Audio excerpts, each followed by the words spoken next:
Hey there, welcome to Sanz Mantra Studio. My name's Mark Hughes. I'm a producer, guitarist, songwriter and performer living in Melbourne's inner north. And this is the first episode of the Sanz Mantra Studio podcast, wherein I'll be talking about my influences, what I've been up to, upcoming releases, and everything to do with my musical world, basically, for anyone that's interested. And I guess to kick off this first episode, I'd like to talk about my debut single, which is called The Silent Crowd, and is out now on all streaming platforms, including YouTube, and also Bandcamp if you feel like supporting independent artists there. So The Silent Crowd is a song that I wrote quite a long time ago, and I should explain, I suppose, that the song is from an album that I'm planning to put out next year. It'll be an 11-track album, and it's a bunch of songs that I've been sitting on for a long time. They've been on my hard drive for quite a while, and I suppose to answer the question, why is that they've been sitting there for so long, I suppose I need to go back in the past a little bit and explain that I have a previous release under a different name, which is a project that I had 2003 called Bitchy Boy.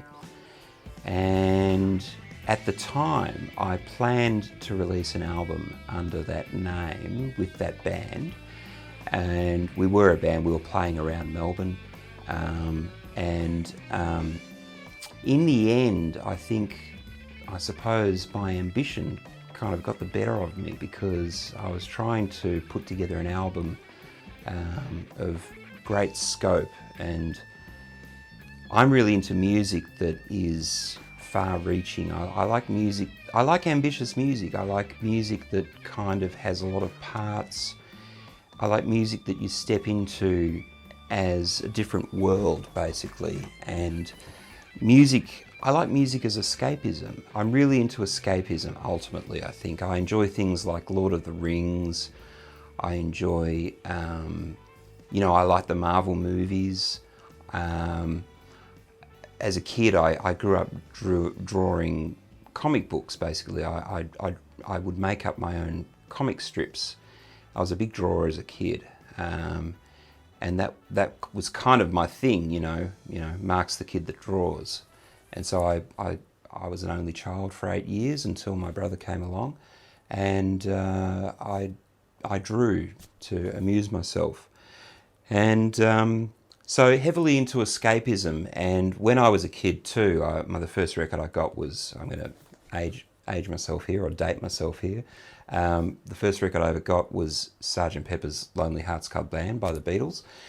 And the story with that was that when I was really little, when I was about 3 or 4, I used to take out my parents' copy of Sgt. Pepper's and take it out. It was vinyl, of course, and I'd take it out. We had a smooth parquetry floor, and I'd take the record and I would skid it along the parquetry, because that was a great game, of course. And then when I got a little bit older, a few years older, maybe 5 or 6, I figured out how to use the turntable, and of course I'd completely scratched this copy of Sgt. Pepper.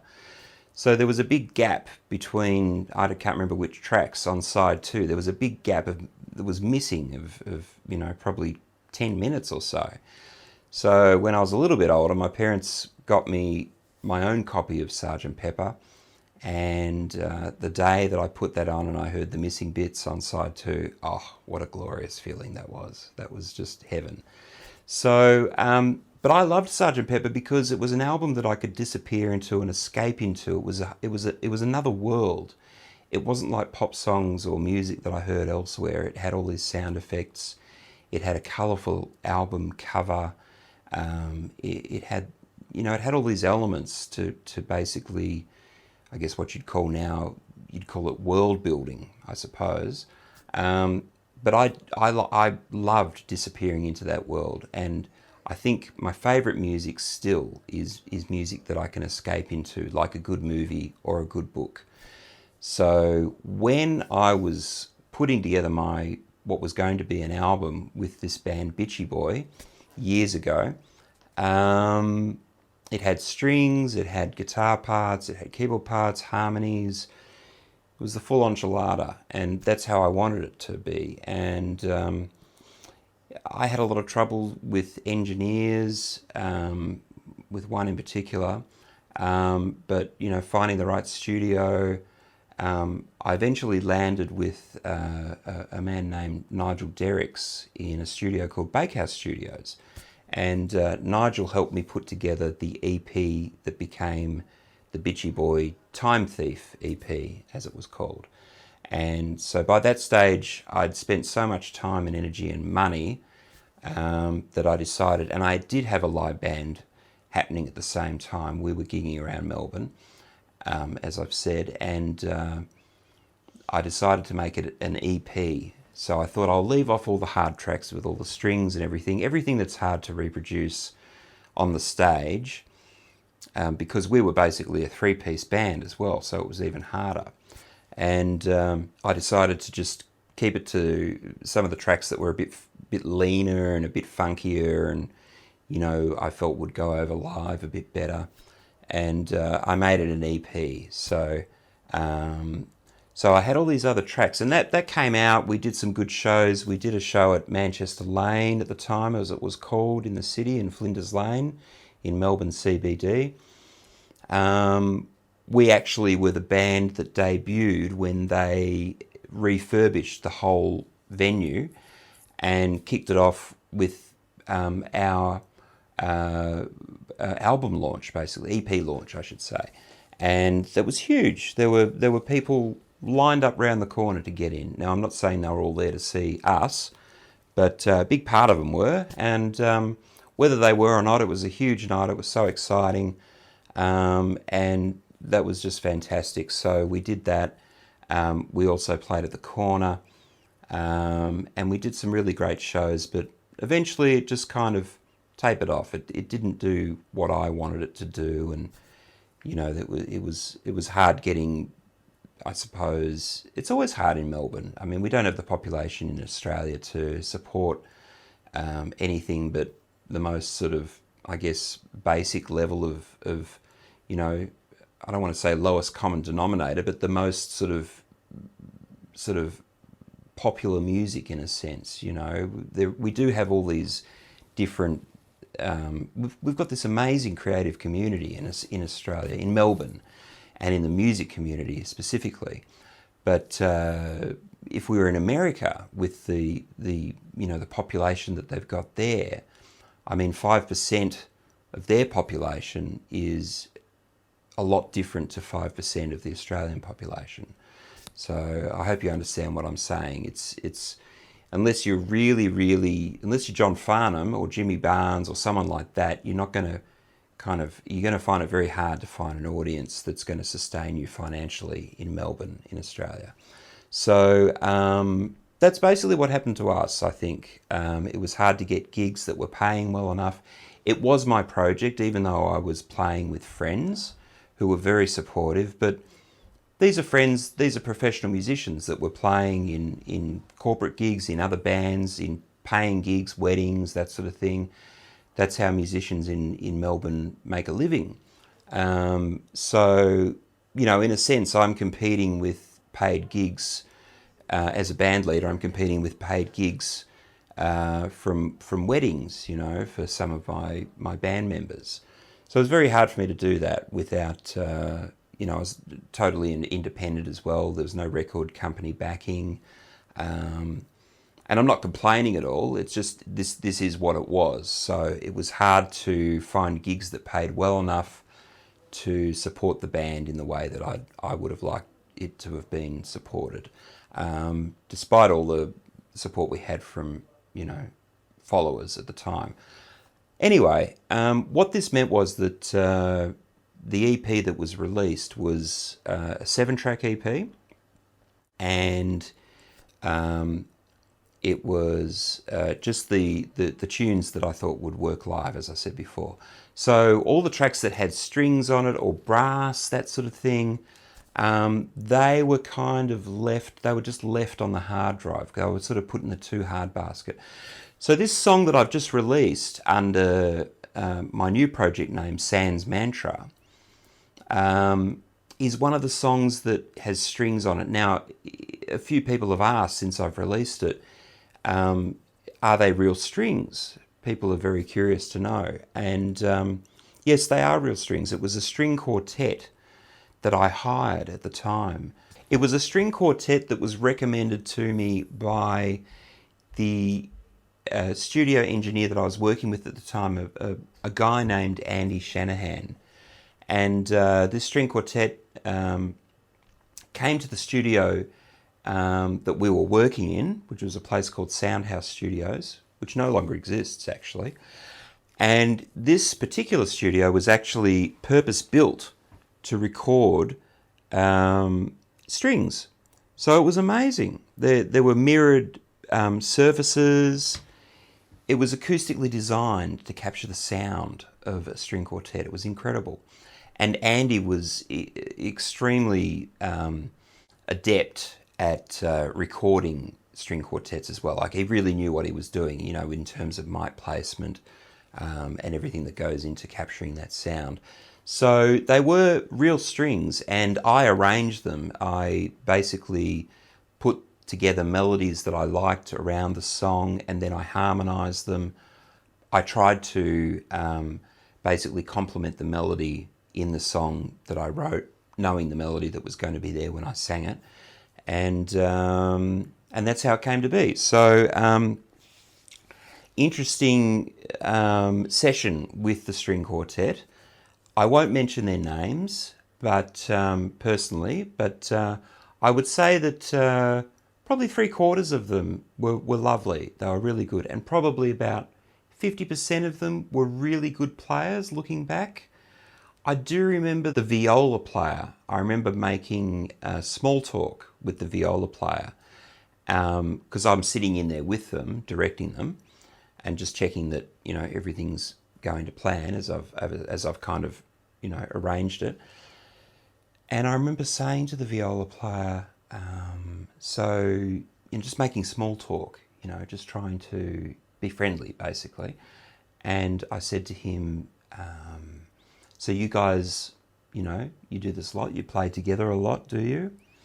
And I got this very curt, brusque response where he said, we are professionals, you know.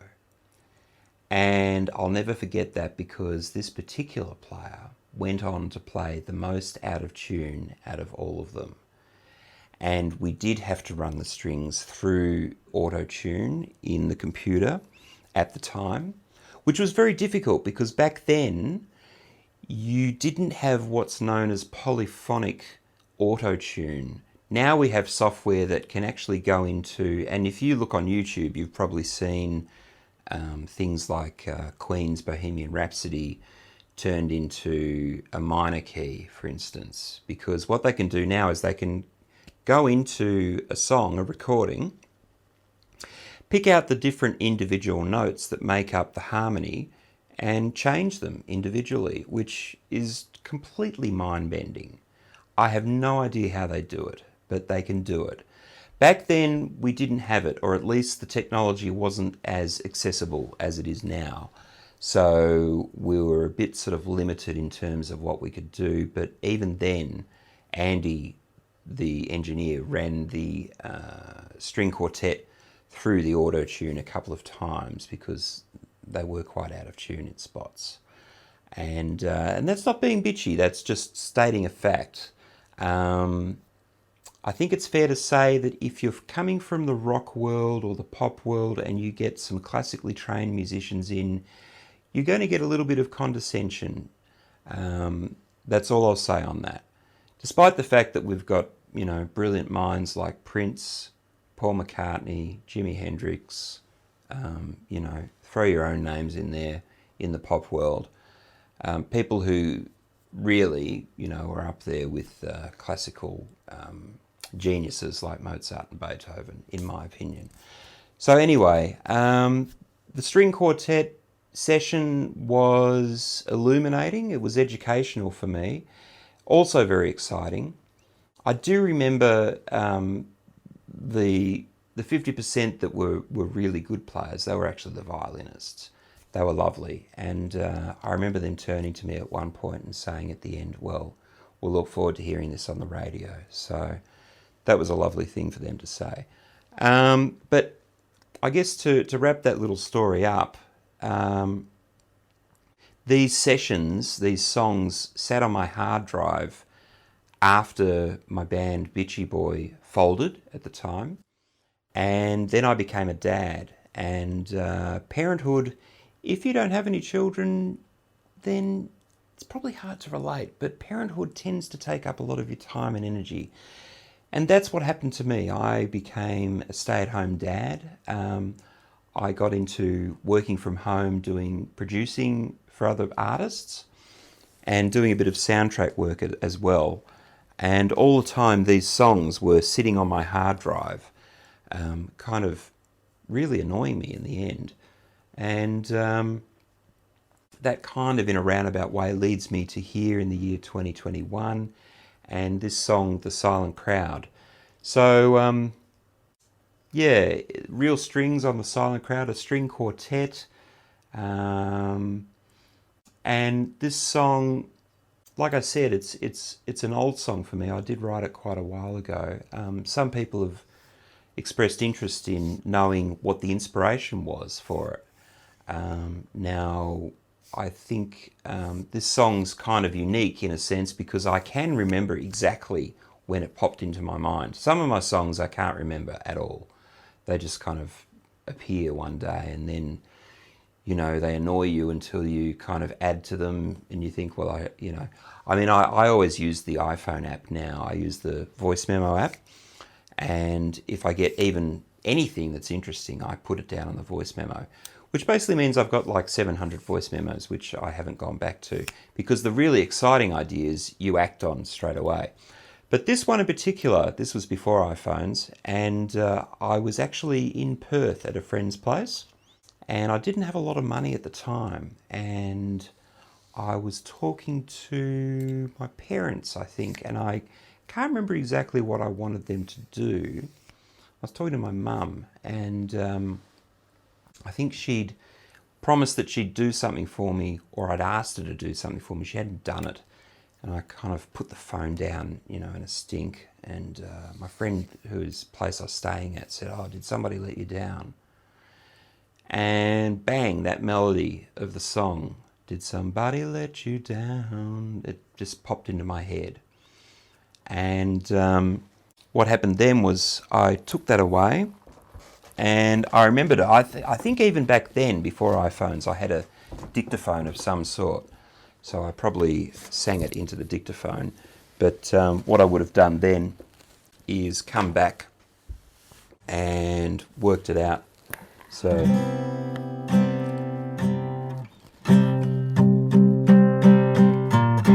did somebody let you down? When you fell, they weren't around.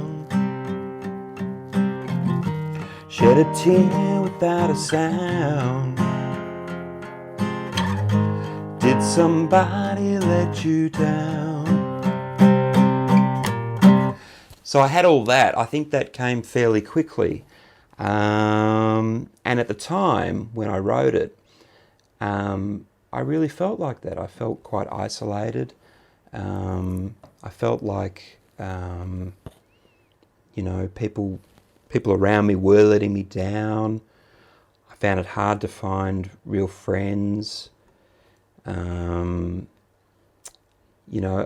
sure it's all perception, because I think perception is everything, really, in life. But that's certainly how I perceived my reality to be at the time. But one thing that I'm really proud about with this song is, and one thing that I kind of lean on as a songwriter, is I like taking a melody You'll notice these songs, they're all what we call diatonic songs. Sorry, chords, I mean. So these are all chords that kind of exist naturally in C minor. You know, there's no surprises to your ear there. There's no weird sort of, you know, chord changes or sounds. But what I like to do is take a melody and then kind of reharmonize it. So what I did was I took the melody, so did somebody let you down, this bit. And I took it and I went, so dry your eyes and try again. And I reharmonized it with that chord B flat minor. So I'm in C minor and I go down to B flat minor there, which suddenly we've modulated to a different key. And then I go up to D flat and then I go back to C minor. So there's a brief modulation there which I'm quite proud of, and it's based on the melody. So I'm just, you know, so dry your eyes and try again. Find someone who could fall friend. And it's based on the melody and common chord tones. What other chords can I use there that might sound nice? I like that sort of thing. That's what attracts me to writing songs. That's what attracts me to other music. You know, everyone knows Every Breath You Take. I'm doing it in C. I can't remember what key it's in. C to A minor.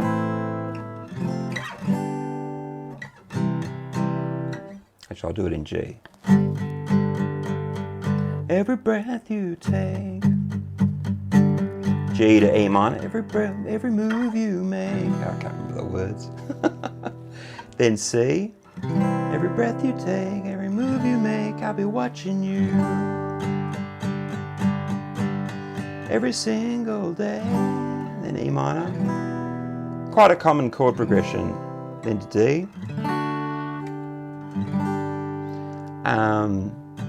And then when he finishes at sting, that is, when sorry, I'm beating around the bush getting to the point here, but there's a point to all of this. So I'm going, every move you make, every move you make, every step you, then to D, then to E minor.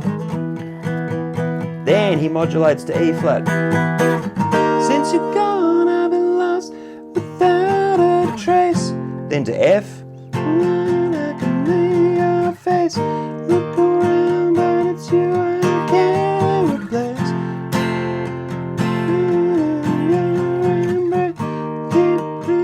Baby, baby, please. That's a nice little modulation in there, and that really is quite, I don't want to say the word special, but it's really nice. It's not, he's gone somewhere different with that, and that's, I really admire Sting's songwriting for that. So that's something I aspire to in my own writing, is to put quirky chord changes in. I hate the word quirky. I don't know why I used that just then. Unusual chord changes. So, did somebody let you down? So dry your eyes and try again. You'd never think it was going to go there if you were just listening to the chords. Surrender all to the silent crowd. Did somebody let you down? So yeah, that's the essence of that song, really. And I think songwriting really is a matter of, you really only write kind of, I don't know, 2/3 of a song, and the rest is arrangement, really, in my opinion. You know, it's just putting it together in an interesting way, I think. So that's how I wrote that song. And I'm really blown away by the response that I've had online for it. It's just been amazing. Some other questions that I've had about the project have been about the name. So Sanz Mantra is basically, I really like a band name. I think it's much more, people have said, why don't you just call yourself Mark Hughes or the Mark Hughes Band? To me, that's really boring. I'm not knocking anyone that decides to go out by their own name. But for me personally, it's way more interesting to have a band name or an artist name, whatever, whichever one it is. Basically because I'm into escapism. I like this whole idea of, Sanz Mantra being a world. And I'm aware of the irony of this podcast probably doing a lot to, undermine that. But, it's the year 2021. That's the era we live in. But I remember the first time I heard Pink Floyd, or the amount of time I spent listening to Dark Side of the Moon as a kid, without having any idea who was singing, what they looked like. I didn't discover that till years later, and I'm sure that it enhanced my enjoyment of the music because my imagination filled out who they were. So that's just me. I like escapism. I like disappearing into a world. And that's why I've picked a band name instead of my name. And Sanz Mantra happened to be a name that wasn't taken, that I liked the sound of. In fact, it was taken in the end, S-A-N-S, with the correct spelling of it, believe it or not. So I changed it to a Z, and that's not taken. So thank God. But I like to think of Sanz Mantra as meaning, Sans meaning, without, and mantra meaning in the ancient Sanskrit definition of it, it means thought. So I interpret that to be without thought, meaning relying on the subconscious. And that's what that's where I think the gold is, I think, in songwriting, in any art form, really. It's from the subconscious. And I think that any movie that you enjoy, any music or anything like that, it's all come from that place where everything it's already finished. It's just waiting for you to draw on it. And we just have to find that way of tapping into our subconscious to bring it out into this reality. So that's why I chose Sanz Mantra.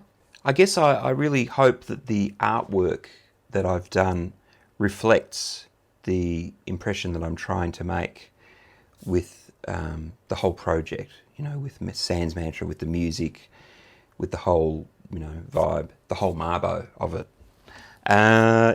So the artwork is something interesting. For me, as I've mentioned, I used to draw as a kid, but then I stopped when I got into music, when I got the music bug.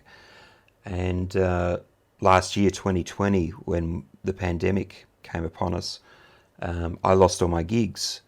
And suddenly I had all this spare time on my hands. So I'd been wanting to get back into drawing for a couple of years. I actually bought a sketchbook a couple of years prior, and I started a sketch in it, but I never got back to it because on a Friday or a Saturday afternoon, when it hits sort of 4 or 5 o'clock, I'm packing up the car and heading out to a gig. I do a lot of work as a solo acoustic artist, playing covers, as a lot of musicians do.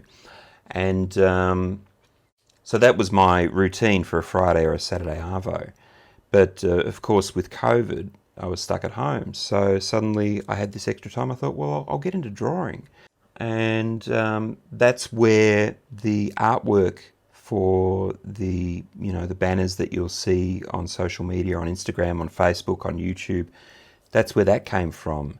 Suddenly I had a whole new sort of outlet for my creative impulses, and I absolutely loved it. I loved getting back into drawing. I think it's funny with music. I think a lot of musicians actually, they may not realize it, but they actually have lost the love of music, the love of performing. They still go through the motions of listening to music and everything. They still, think that they're still plugged in, but they're not. I think a lot of musicians become quite jaded. And for me, that was certainly the case. A few years ago, I do a lot of work as a solo acoustic musician, like I said, playing covers. It's an easy way to make a lot of money, just by yourself if you can do it. And for me, when I became a stay-at-home dad, it was a good way for me, along with a duo that I worked in with a good friend of mine named Michelle. It was a good way for me to keep my hand in, I guess, and still be earning money. So, if I left the house and my wife had to look after our son, then I was going out to earn some money. So it wasn't like I was going out just to, have a few drinks and play a few tunes in the local coffee house or whatever it was. Coffee house. The local cafe. So yeah, that became, I guess, one of my jobs as a musician, because, musicians do have to have a few different feathers in their hat, so to speak. And that was a large one for me in my hat. And like I say, when COVID came around, that kind of gave me a lot of spare time that I would have been out at gigs otherwise. So I started drawing again. And I actually think with maturity as an adult, I learnt to actually bring my drawing to a better place, or a higher standard than I'd ever sort of reached as a kid, because I'd always got to a point with my drawing where if it got hard, I'd just stop, and I'd always just let my talent carry me, so to whatever point that was, and then when it got too hard, I'd just stop. So I think as a musician, if you really want to get to a point, if you've got a vision for where you want your playing or your musicianship or your artistry as a songwriter or a composer, whatever it is, if you've got a vision for where you want that to be, then you do have to break through some barriers. And you do have to realize at a certain point, well, I'm going to have to actually apply a lot of work, because there's a bit of a correlation between music and sport, in that it's a physical thing, and if you want to be able to move your fingers in a certain way, you're going to have to actually train like an athlete.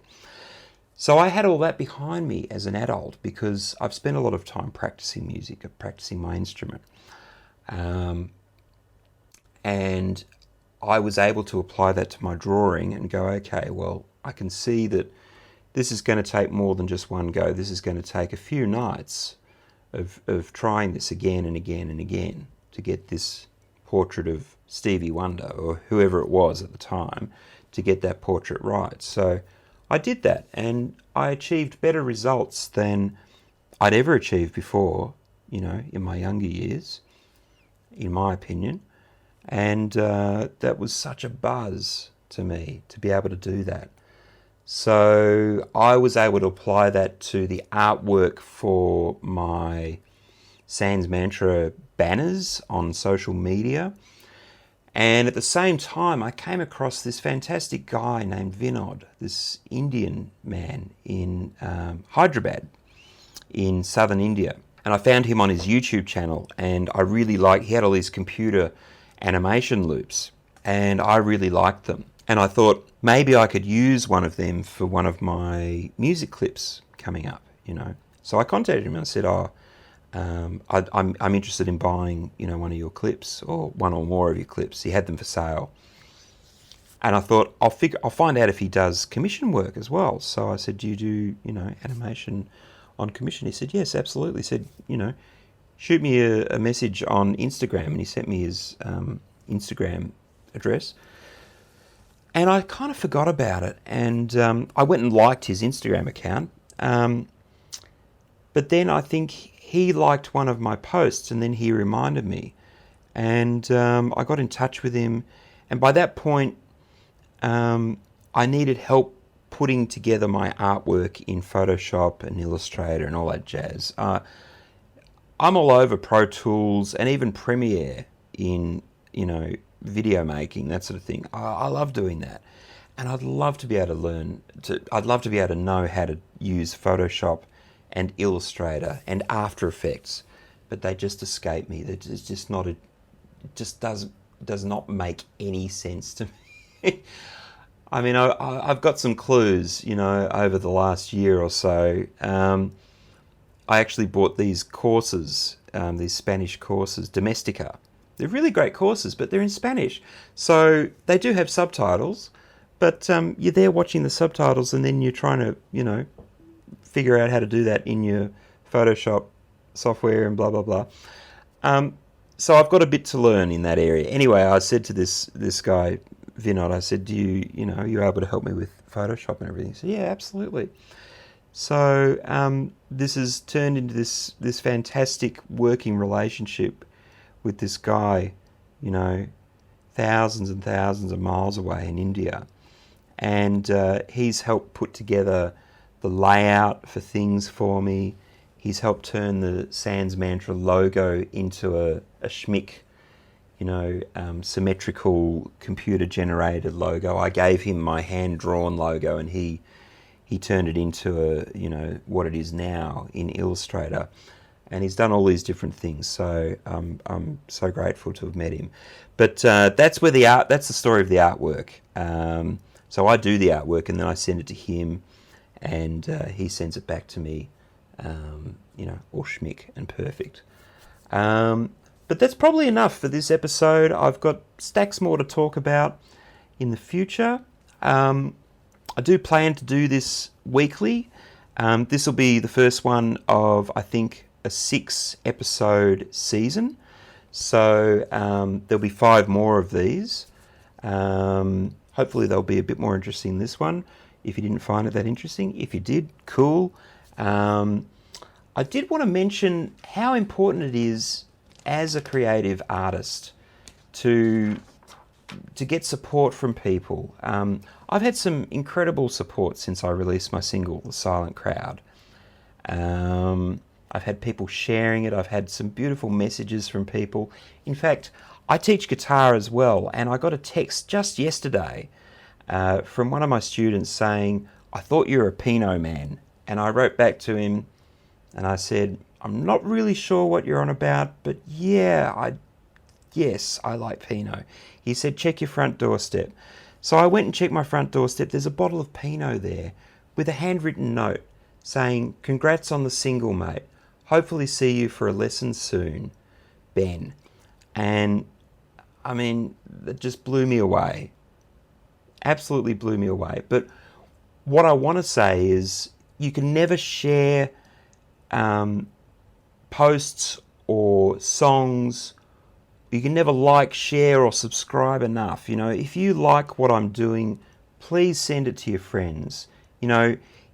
It's free, it doesn't cost anything, and it absolutely means the world to us artists who are producing it, because it really is very difficult to cut through the algorithms of Facebook and Instagram, etc. these days, and there are so many people doing it. So if you really find someone that you like, and if you really like my stuff, then please tell everyone you know about it. Get them to subscribe. Get them to subscribe to my YouTube channel. Get them to like it on Spotify, to add it to their library. Become a follower.